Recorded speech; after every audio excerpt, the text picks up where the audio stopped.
de otra manera, así que después se pueden apoyar también a la bibliografía que ellos le den para este tema, ¿saben?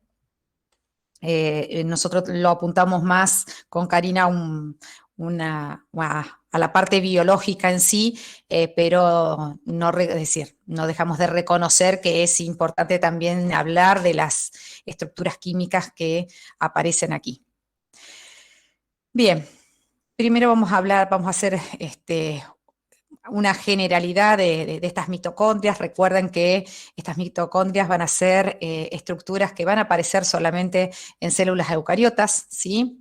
Y la particularidad en sí que tienen este tipo de organelas junto con los cloroplastos, que si bien los cloroplastos nosotros no los desarrollamos, ¿sí? Como organela, pero son las únicas, ¿sí? Que tienen su ADN propio, ¿sí? Es decir, tienen un ADN circular, y que obviamente al tener este ADN, propio, pueden reproducirse, es decir, cuando las condiciones lo permitan, y si son necesarias adquirir mayor cantidad de mitocondrias, estas se van a dividir obteniendo mayor cantidad de estos gránulos, ¿sí? Por lo tanto, al tener su propio ADN, también tiene la particularidad de codificar adenas transferencia ribosomal y también, obviamente, de producir algunas proteínas mitocondriales necesarias en este organelo, ¿sí? Si tendríamos que otorgarle una función a esta organela, podemos decir que es la encargada de realizar la respiración celular, ¿sí? Y como tal, este proceso de respiración celular tiene que ver con la generación por parte de esta estructura de producir energía, ¿sí? Energía metabólica. Siempre hablando y teniendo en cuenta que esto ocurre solamente en células eucariotas, ¿sí? Entonces, a través de la degradación, ¿sí? De determinados componentes, principalmente carbohidratos o hidratos de carbono o glúcidos, también ácidos grasos, hacen que se conviertan en estructuras energéticas que son los famosos ATP, adenín trifosfato, ¿sí? En un proceso denominado fosforilación oxidativa, ¿sí? Bien, como dije antes, estas mitocondrias tienen en su interior también eh, ribosomas, ¿sí? En el interior del mismo, acá en este dibujito no se ve, si no se va a ver mejor en este, ¿sí? Es decir, tengo ribosomas libres dispersos en esta matriz que está acá representado en color celeste.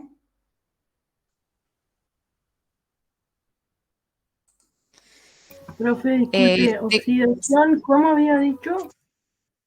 Oxidativa. Sí, a ver, acá lo está escrito. Fosforilación oxidativa. Oxidativa. ¿Sí? Bien, como les venía diciendo, si vemos en su interior esta mitocondria, vamos a tener, ¿sí? Estos ribosomas que están como puntitos que voy a tener en el interior, ¿sí? Distribuidos por toda esta matriz que está representado en color acá celeste, ¿sí? También vamos a tener gránulos en su interior, vamos a tener este ADN circular, ¿sí? Vamos a tener también partículas de ATP sintetasa que participan después en estos procesos fundamentales dentro de la mitocondria.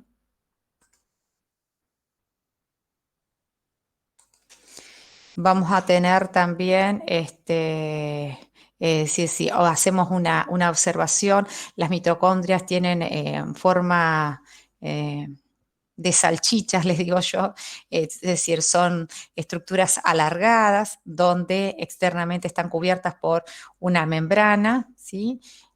una membrana externa, ¿sí? Y una membrana básicamente que presenta pliegues o crestas, que se llaman crestas mitocondriales, y que entre esta membrana y la membrana interna, ¿sí? Vamos a tener lo que se llama espacio intermembrana, ¿sí? La externa es una membrana básicamente continua, es continua, ¿sí? No presenta ningún tipo de pliegue, pero la interna es bastante con muchos pliegues que se le denominan crestas, ¿sí? Crestas mitocondriales. Si observamos una mitocondria en el microscopio electrónico, la vemos así, es decir, internamente se la observa de esta manera, ¿sí? Es como que tiene tabicamientos en su interior, ¿sí? Bien, ¿cómo es en realidad esta estructura? Es decir, ¿cómo es la estructura de las mitocondrias? Dijimos que está rodeada por un sistema de doble membrana, ¿sí? Una membrana que es la externa, que es esta, ¿sí? Y una membrana interna, ¿sí? Que presenta pliegues o crestas mitocondriales, ¿sí? Y que en el interior va a estar todo lo que corresponde a la matriz mitocondrial, ¿sí? Es decir, sería como la parte acuosa que tiene esta organela, ¿sí? Entonces, básicamente son dos membranas, una membrana externa, una membrana interna con crestas y en su interior va a estar limitando, digamos, lo que es la matriz mitocondrial. En esa matriz mitocondrial, obviamente que voy a encontrar lo que hoy les acabé de decir, voy a presentar algunos orgánulos, voy a tener el ADN circular, voy a tener algunas partículas de ATP sintetasa, ¿sí? Es decir, son algunos ribosomas dispersos, digamos, en esta matriz mitocondrial, ¿sí? Bien, hablamos de las dos membranas, membrana interna y membrana externa, pero básicamente si tengo que indicar cuáles son las estructuras fundamentales en la mitocondria que cumplen funciones específicas, básicamente están dirigidas a lo que corresponde a la matriz mitocondrial, ¿sí? Y a la membrana interna. Es decir, en esos dos lugares es donde se van a cumplir procesos fundamentales para las mitocondrias, ¿sí? ¿Hasta acá estamos? Sí, profe. Sí, profe. Sí, profe. Bien, si voy muy rápido me dicen, yo por el tema del horario de ustedes también y por eso pero esta parte es bastante, es decir, ver la estructura no es, creo que no les va a generar complejidad en la misma, ¿sí?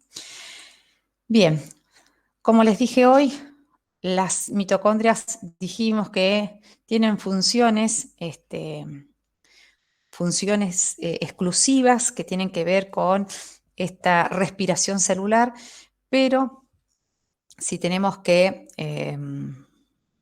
ser un poco más minucioso, ¿sí? En la funcionalidad podemos decir que estas funciones mitocondriales tienen que ver con la descarboxilación oxidativa, con un proceso que se llama ciclo de Krebs o ciclo del ácido cítrico, y también con la fosforilación oxidativa. Es decir, son procesos que ocurren en el interior de las mitocondrias y tienen que ver con esta funcionalidad de las mismas. Pero también sabemos que existen mitocondrias en otros lugares de nuestra, es decir, esa sería como la función general que tienen las mitocondrias. Pero también sabemos que hay mitocondrias en determinadas estructuras del ser humano, ¿sí? Y que tiene que ver con funciones específicas y exclusivas, ¿sí? Entonces, con respecto a las mitocondrias que voy a encontrar en la estructura muscular, es decir, en los músculos, también estas mitocondrias participan en la remoción del calcio citosólico, ¿sí? Entonces, tienen funciones exclusivas en el caso de las mitocondrias musculares. También las mitocondrias que encuentro en el hígado también tiene que ver con que sintetiza algunos aminoácidos también estas mitocondrias, ¿sí? Y también con las mitocondrias que encuentro en lo que es la corteza suprarrenal. ¿Dónde está la corteza suprarrenal?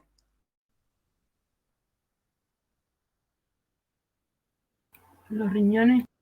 Arriba de los riñones, y esa estructura que forma como de conito, ¿sí? Es la corteza suprarrenal, ¿sí? Que tiene que ver también con funciones exclusivas de estas mitocondrias, que tiene que ver con la formación de esteroides, y también en los ovarios y testículos las mitocondrias que allí aparecen cumplen estas funciones, ¿sí? Sintetizar determinados esteroides fundamentales, ¿sí? Bien, fíjense entonces que tenemos una función generalizada de todas las mitocondrias, pero también hay mitocondrias que son específicas en alguna región de nuestro cuerpo, que además cumple otras funciones, ¿sí? ¿Hasta acá estamos? Sí, profe. Sí, profe. Bien. Bien, con respecto al origen de las mitocondrias, algo mencionamos al comienzo del dictado, ¿sí? Y que nos hicimos referencia a que tanto mitocondrias como cloroplasto tenían un origen endosimbiótico, y por eso también hicimos referencia a lo que corresponde a la teoría endosimbiótica, ¿sí? Bien, hoy es una teoría sumamente aceptada, ¿sí? Donde se supone que estas mitocondrias fueron evolucionando a partir de eubacterias aeróbicas, ¿sí? ¿Por qué? Porque básicamente vamos a encontrar, digamos, estas membranas que me dan determinadas particularidades, me dan también la idea de que, la idea no, sino que al tener este ADN circular, también me está dando la pauta de que son estructuras que están presentes en bacterias y que fueron fagocitadas por otras bacterias en un comienzo, ¿sí? Y que a partir de esta incorporación, ¿sí? De una célula eucariótica ancestral, ¿sí? Muy primitiva, ¿sí? Se produce la invaginación, la incorporación de esta bacteria aeróbica, y posteriormente, ¿sí? La simbiosis entre esta célula eucariota primitiva con estas bacterias aeróbicas que posteriormente, evolutivamente, se van a transformar en mitocondrias. De ahí, básicamente, si ustedes observan, ya acá al producir la invaginación, esto sería lo que va a formar ¿qué cosa en la actualidad? Esto. La membrana. ¿Qué membrana?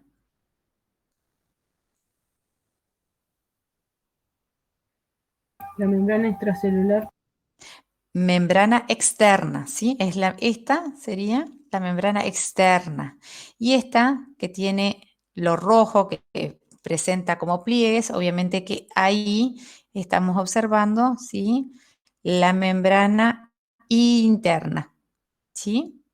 Entonces, si ustedes se fijan, esta bacteria que era aeróbica va a recibir el hospedaje en esta nueva estructura, y la célula eucariota primitiva, ¿sí? Le va a proveer, ¿sí? De abundancia con respecto al ATP que va a ir generando, ¿sí?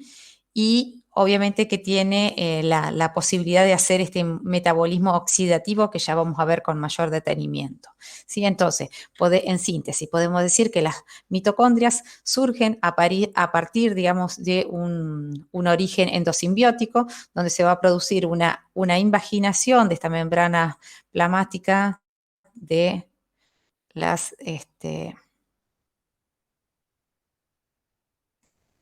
ahí está, se va a producir, digamos, una invaginación de la membrana plasmática de la célula eucariótica, ¿sí? Y obviamente la convivencia con respecto, digamos, evolutivamente con respecto al tiempo, es decir, hay una relación endosimiótica que hoy es tan grande que es imposible, digamos, que yo saque esta mitocondria y que esta mitocondria viva como célula libre, ¿sí? Bien. Entonces, ¿qué pruebas me dan de que esta teoría es realmente la que me avala, digamos, el origen? Bien, ¿por qué? Porque presenta doble membrana, ¿sí? Y esto hace referencia a que han sido fagocitadas y eso es lo que corresponde a la membrana. Esperen que sigo admitiendo gente. Discúlpenme que voy cortada, pero... Entonces, las pruebas hacen referencia a presentar esta doble membrana, ¿sí? Que ha sido fagocitada por la célula anaeróbica de mayor tamaño y por lo tal es la que aparece como la membrana externa que corresponde a las mitocondrias, ¿sí? Y también otra de las pruebas que valida, digamos, esta teoría es que tienen en su interior este ADN, ¿sí? Que es un ADN circular y como tal corresponde a células procariotas. Entonces, que difiere al ADN que nosotros tenemos en las células eucariotas. Entonces, este ADN que yo bien fui hoy, este ADN circular, que acá está como forma de anillito, ¿sí? Tiene que ver con este ADN que está presente en bacterias y obviamente que aparece en esta organela que como tal se supone, con esta teoría, de que su origen era de una célula procariota, ¿sí? No sé si quedó claro el concepto del origen de las mitocondrias. Sí, profe. Sí, Bien. profe. ¿Preguntas del origen?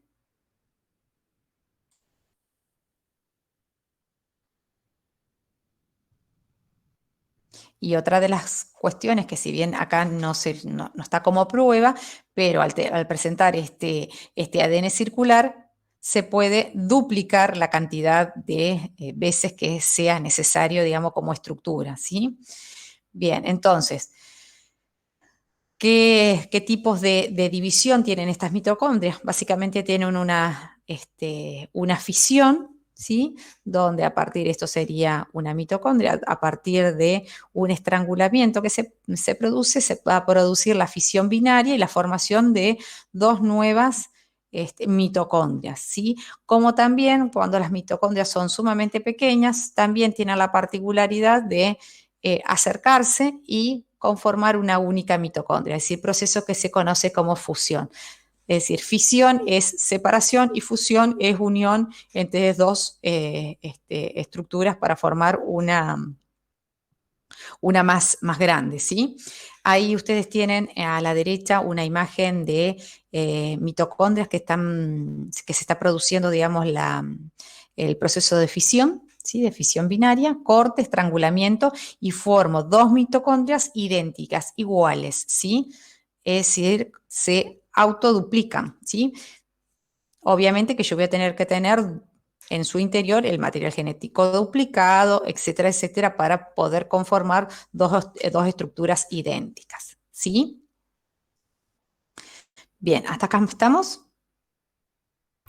Sí, profe. Bien.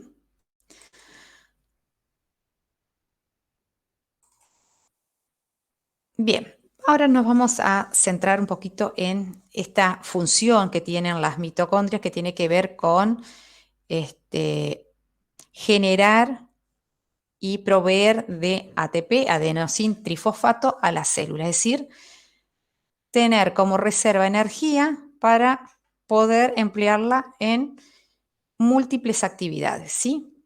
Bien, ¿de dónde la mitocondria degrada esto, es decir, y saca esta energía?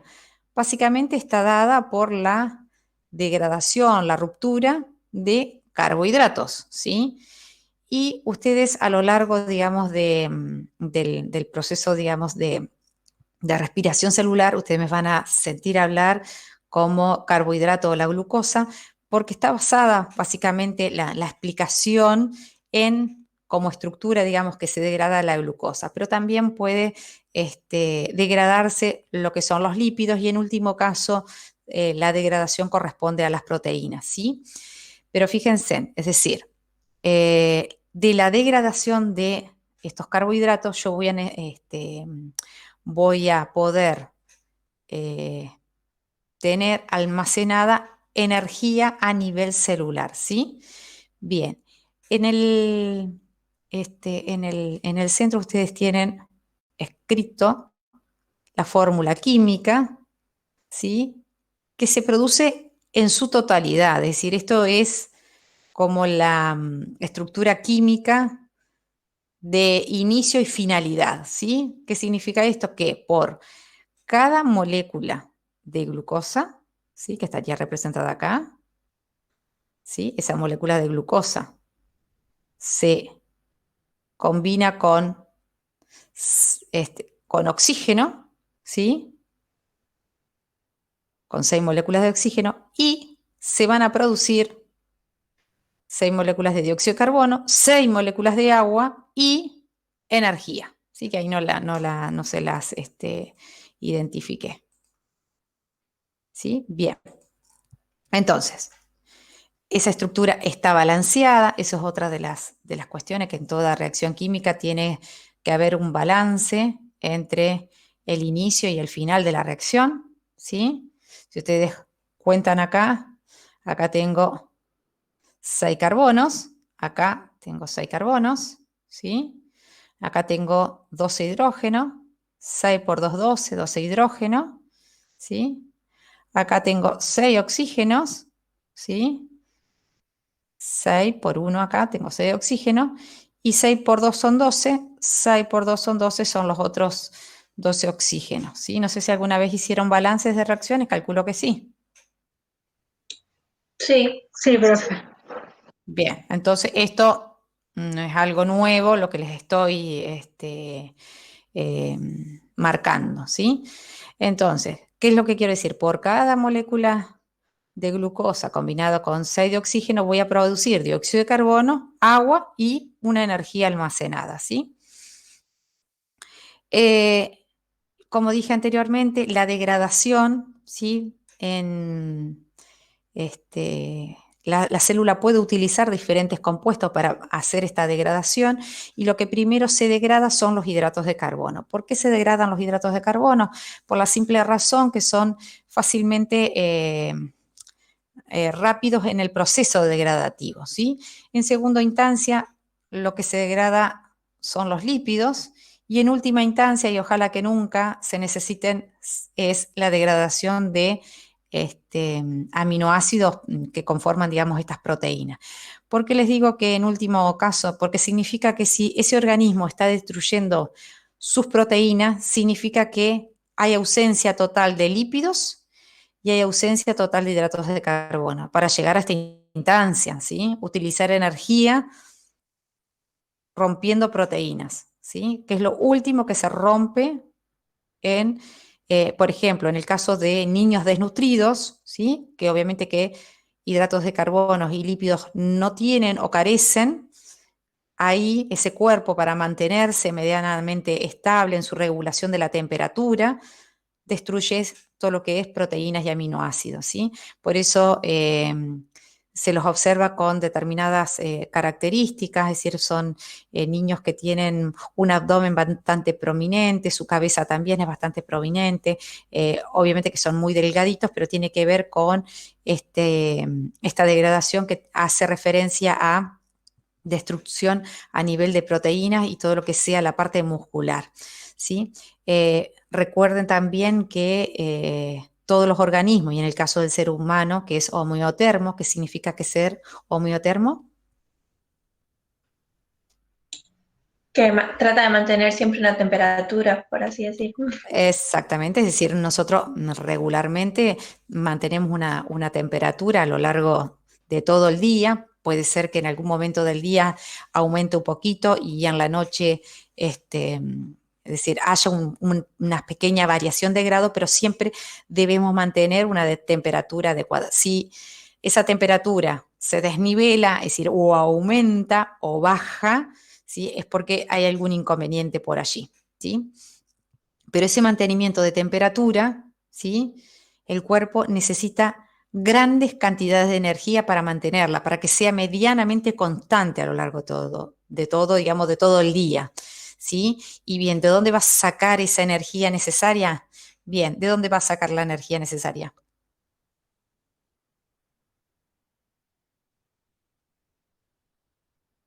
¿De los alimentos? De los alimentos, exactamente, de los hidratos de carbono, lípidos, y obviamente que la energía contenida en ella va a variar, ¿sí? Y el gasto del mismo va a variar si estamos en verano o en invierno. ¿Cuándo creen que voy a necesitar mayor energía, en verano o en invierno? En invierno.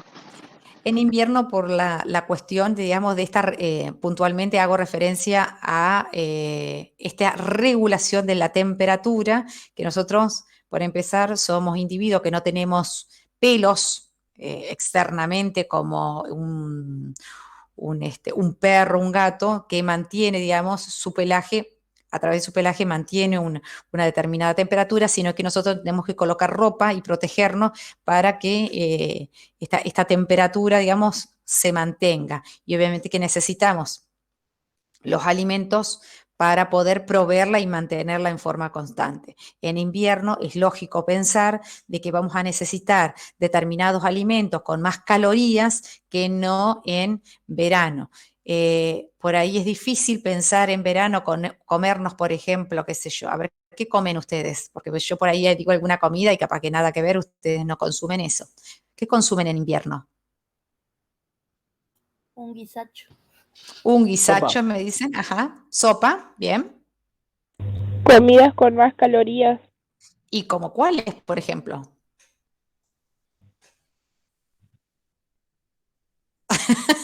Bien, Julián. Ajá, un locro en verano está complicado, estamos todos transpirando. Ujú. Una polentita, una polenta, ¿sí? Son, consumimos cosas calientes, como puede ser un café con leche, chocolates, ¿sí? Es decir, consumimos importantes este, azúcares que proveen una importante cantidad de calorías, ¿sí? Que me van a representar, van a ser beneficiosos a la hora de este mantenimiento de la energía, digamos, que perdemos en la época hibernal, ¿sí? ¿Está? Bien, más allá que nuestro cuerpo tiene un sistema de mantenimiento con el tema de producir, digamos, tiriteos para poder, digamos, mantener la temperatura, ¿sí? Pero nosotros necesitamos regularlas a través de los alimentos, ¿sí? Alimentos energéticos, digamos, ¿sí? Bien, entonces, para la degradación de esta molécula de glucosa, ¿sí? La vamos a dividir en tres etapas. Una etapa, que es la primera, que se denomina glicólisis o glucólisis, depende de la bibliografía, lo pueden encontrar de una u otra manera, ocurre en el citosol de la célula, es decir, esta etapa no ocurre en las mitocondrias, ¿sí? La primera etapa de la degradación de la glucosa ocurre en el citosol. Mientras que el proceso del ciclo de ácido cítrico o ciclo de Krebs, ¿sí? Y la cadena transportadora de electrones son dos procesos que ocurren en el interior de las mitocondrias. Uno en lo que corresponde a la matriz mitocondrial, ¿sí? Y el otro ocurre en la membrana mitocondrial interna, ¿sí? Bien, mi pregunta es, en las células procariotas, ¿degradan glucosa?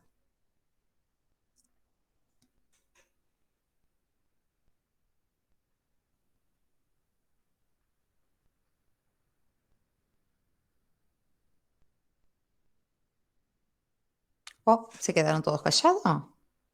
¿Qué pasó? No degradan glucosa las células procariotas, porque se degradan en las eucariotas. ¿Y cómo obtiene energía la procariota?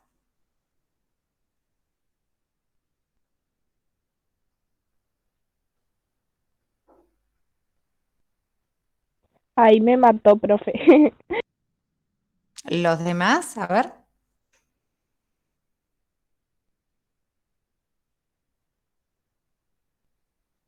Tengo 19 en el auditorio, así que alguien que me diga algo. Fernanda, que prendió el micrófono. ¿No era por la fotosíntesis? No, estamos, ¿No no, era por la es fotosíntesis, fotosíntesis. profe? La fotosíntesis es un proceso totalmente independiente y es la producción de nutrientes. Es decir, el vegetal no consume nada, es decir, produce sus nutrientes. Mal dicho decir, produce su alimento, pero esto es otra cosa.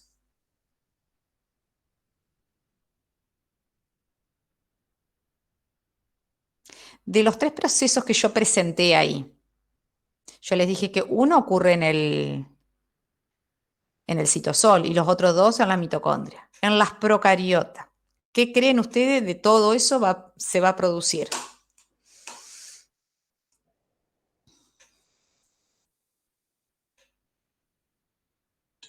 El que ocurre en el citosol.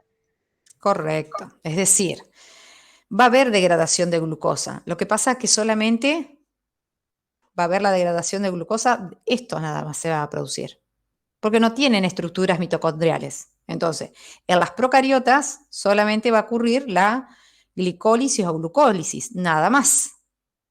Mientras que en las células eucariotas, además de producirse la glicólisis y glicólisis o glucólisis, se van a producir dos procesos en estas estructuras mitocondriales, ¿sí? ¿Y cuál será más efectivo de los dos en conformación de energía con esto que acabamos de decir?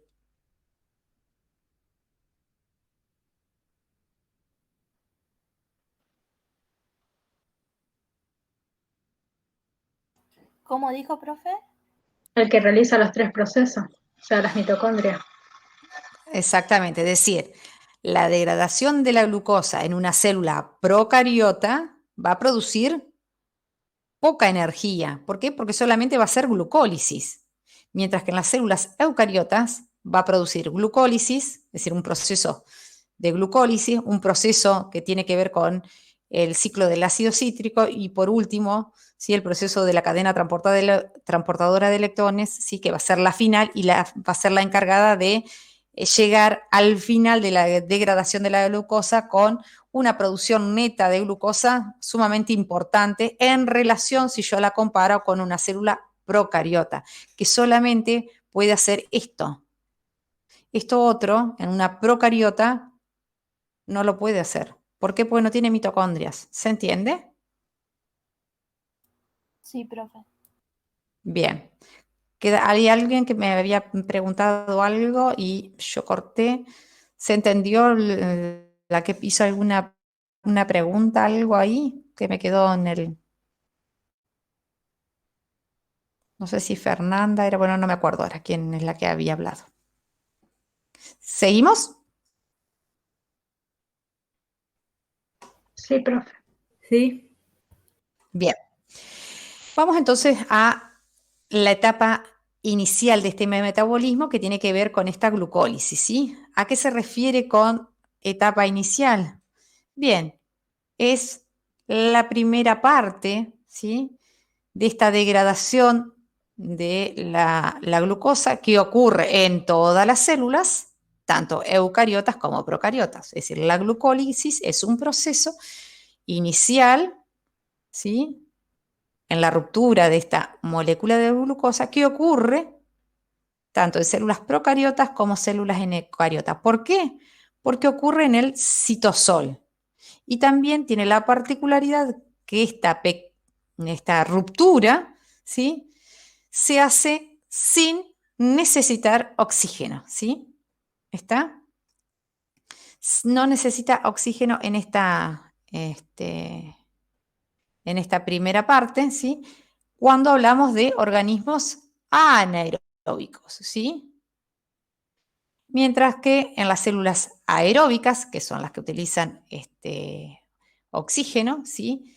Es solamente la primera parte de esta degradación a nivel de la glucosa.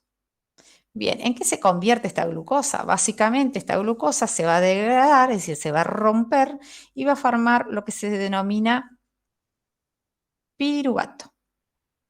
¿Sí? Es decir, la glucosa, a través de diferentes reacciones químicas, ¿sí? Va a formar piruvato, ¿sí? En esa transformación, vamos a este que se ve mejor. En esta modificación, es decir, fíjense, acá tengo la glucosa, ¿sí? Pasan todas estas reacciones químicas acá, todas estas reacciones químicas acá, que es muy probable que en bioquímica algo van a trabajar, y vuelvo a repetir, en nosotros no solicitamos toda la parte química que ocurre, ¿sí? Pero sí necesitamos que en el proceso de glucólisis de la glucosa, ¿sí? Se forman 2 moléculas de piruvato, ¿sí? ¿Está? Bien. En condiciones que, si ese piruvato está en presencia de oxígeno, es decir, en condiciones aeróbicas, va a pasar a las mitocondrias y va a ocurrir o va a iniciar el ciclo del ácido cítrico. Si estamos en ausencia de oxígeno, ya sea que en el caso de bacterias o también en nuestras células, se puede llegar a producir lactato o una estructura, digamos, que se descompone y conforma etanol. Por eso hablamos de procesos fermentativos, ¿sí? Que ocurren en muchas bacterias, ¿sí? Esto se da en condiciones anaeróbicas, es decir, en ausencia de oxígeno, ¿sí? Bien, para que se produzca toda esta degradación, ¿sí? Voy a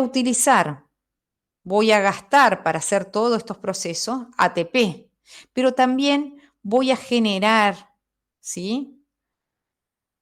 Formación de ATP, ¿sí? Se gastan 2, ¿sí? Y se producen en realidad 4 en definitiva, ¿sí? Así que hay un gasto neto de 2, ¿sí? Entonces, lo que quiero que quede claro es que partiendo de la glucosa, a través de diferentes reacciones químicas, ¿sí?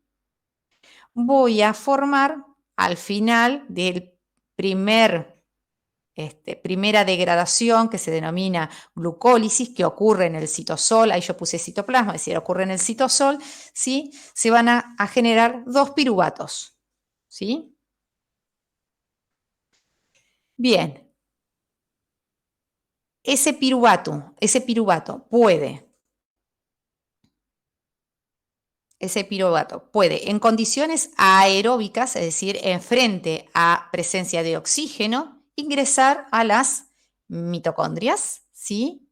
Es una de las opciones, pero si no, ese piruvato se va a degradar en lactato, ¿sí? O etanol. ¿Hasta acá estamos?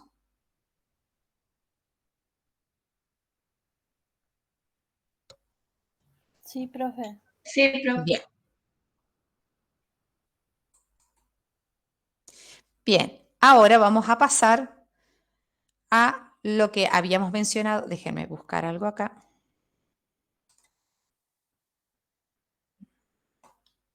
Nosotros vimos recién entonces el proceso de glucólisis, ¿sí? Bien, ahora vamos a pasar a lo que corresponde a este otro proceso que corresponde al ciclo del ácido cítrico o ciclo de Krebs.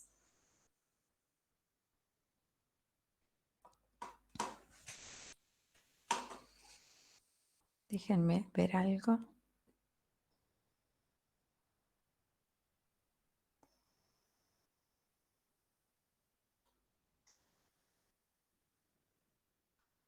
Ajá, sí, yo se los puse acá. ¿Ve? En condiciones aeróbicas, el piruvato es metabolizado en el ciclo de Krebs o ciclo del ácido cítrico, ¿sí?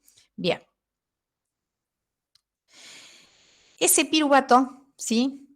Se convierte en este piruvato, que está representado por ¿cuántos carbonos? ¿Cuántos carbonos vamos a empezar? Tiene la glucosa. 6. 6. 6 carbonos. 6 carbonos.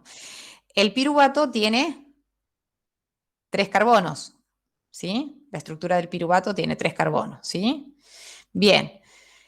Fíjense que aquí, si bien yo tengo de esta glucosa, se van a formar 2 piruvatos, ¿sí o no? Porque tengo acá un piruvato y no se dibuja el otro, porque es lo mismo, es decir, está todo doble esto, ¿se entiende o no?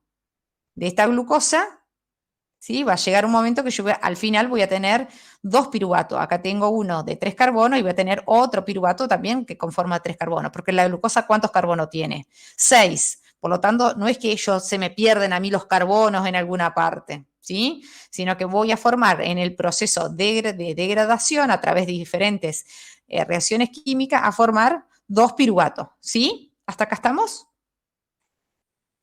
Sí, profe. Sí. Bien.